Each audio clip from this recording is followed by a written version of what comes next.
Hello, and welcome to the weekly update for Friday, February 12th of 2021. And I hope everybody's had a great week. Definitely been a cold one. Unfortunately, it seems like we're getting used to it each and every day, but we know this is kind of the mist of winter here in the month of February. February is always a little challenging to get through. Luckily, it's a little bit shorter month, but things are going well. And thanks again, as always, for joining me for just a quick update on the going ons here at Pinckney Community Schools. And as always, I'll start with just a quick COVID update. I'm not going to pull up the MyStart map this week, but continuing with the good news is that the rate of infection in Livingston County has dropped to 5.3%. And that trend is just continuing, and that's just great news. And this is also occurring throughout the state. So we couldn't ask for more. And I just want to thank everybody for their support and just helping encourage our students to wear their mask properly, maintaining all the safety protocols. And so thank you for that. And we want to continue seeing this trend occur, not only here in our own community, throughout the county, but also throughout the state and throughout the nation as well. In terms of our COVID cases that we have, I do need to report that we had two high school students. One was Tuesday and one was Wednesday that were tested positive for COVID. And with that, we have roughly less than 40 actually students who have been quarantined with that situation. So relatively low numbers there. And just this morning, I need to report that we have one elementary teacher who actually works both at Farley and at Country has tested positive for COVID.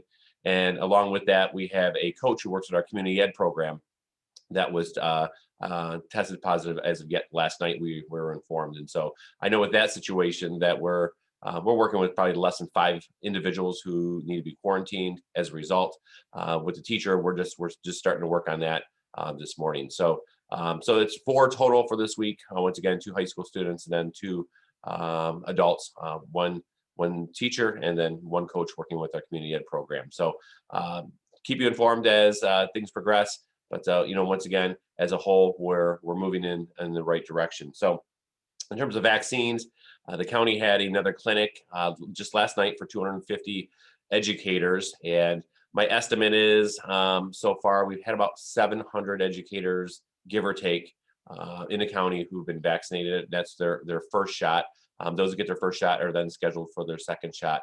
And unfortunately, I haven't received any news on any further clinics in the upcoming week. I do know that, given an article that was posted by WHMI earlier this week, that Livingston County has been identified as one of the lowest, that's 83 out of 83 in terms of our rating in receiving vaccinations. And that's based on something from what's called an SVI level. And I definitely am not the expert in what that means or how they calculate it. I know it's based on 15 factors, including census and just the health factor. And fortunately for us, Livingston County has had a history of being one of the healthier, if not one of the healthiest counties in the state. Now, obviously, that changed come November and December.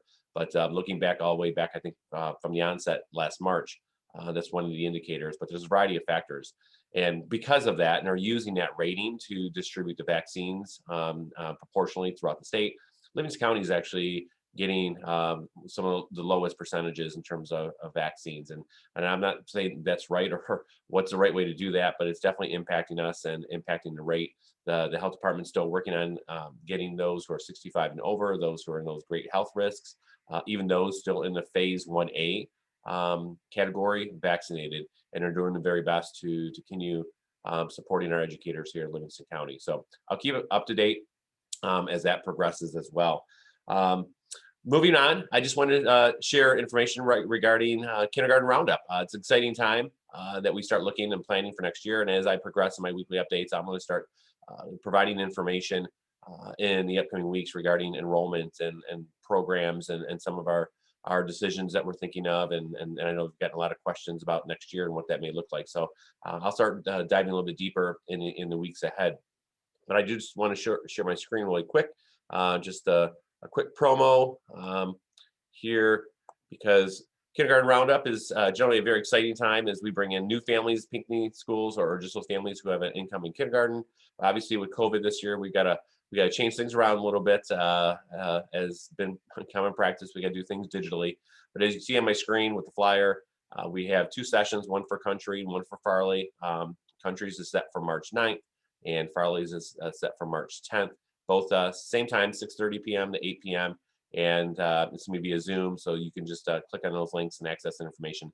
And this is just the beginning. So obviously, if people aren't able to make these events anytime throughout the spring, you're more than welcome to contact the principals, either Ms. Badalucco or Ms. Taylor at the respective schools, and they'll get you all taken care of. So if you know anybody who has incoming kindergartner or maybe even kinder ready, they're not yet connected to our school community, please don't hesitate to share this information. It's on our webpage. I've posted on our Facebook. I know many people have shared it, and I do appreciate that. But also, they can always give us a call, and we'll make sure we take good care of them. So just wanted to share that. And let's see, this Monday, our students do not have school. It's the traditional midwinter break. It's just one day. It is President's Day, happens to fall on that. That's the 15th of February, so there's no school, there's no virtual learning. Our staff does not have to report as well. So that's just it's a nice 3-day weekend for everybody.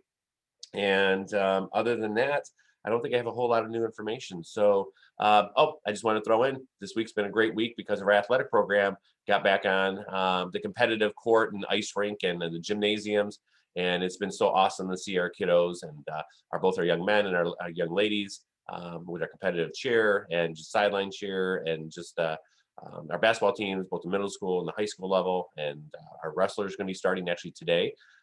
I do want to let you know that with the wrestlers, we're actually testing them before their meets, so they don't have to wear masks. Obviously, that's a big concern about how do you wrestle with a mask. They're not, but we are testing them, and we have testing kits we just received yesterday. So all athletes who are wrestling will be tested prior to their competition. So we're excited about that. But it's just great to see our young men and our young ladies involved in winter sports. We just know with the mental health aspects, it's so important to get our kids engaged, and we're trying to do more and more. This weekend, the Act Two Theater Group has their second running. They opened last weekend of their theatrical presentation. It's 7:30 tonight, which is Friday, 7:30 tomorrow, which is Saturday, the 13th, and on Valentine's Day. Maybe a great way to spend the afternoon with your loved one is a 2 o'clock matinee. So online tickets, just go to Act Two website and Google Act Two, and it'll take you right to where you need to be. But they're also collecting food for the Farley Food Bank as well. If you happen to go to the show, maybe bring a can of food or non-perishable item. I'm sure would be appreciated. But we're getting our kids back involved. It's exciting times with all the safety precautions in place as well.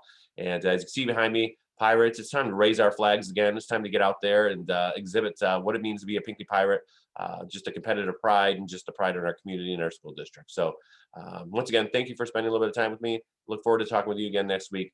Take care, everybody. Stay nice and warm. Stay safe, and we'll see everybody back here in school on Tuesday, the 16th of February. Take care, everyone.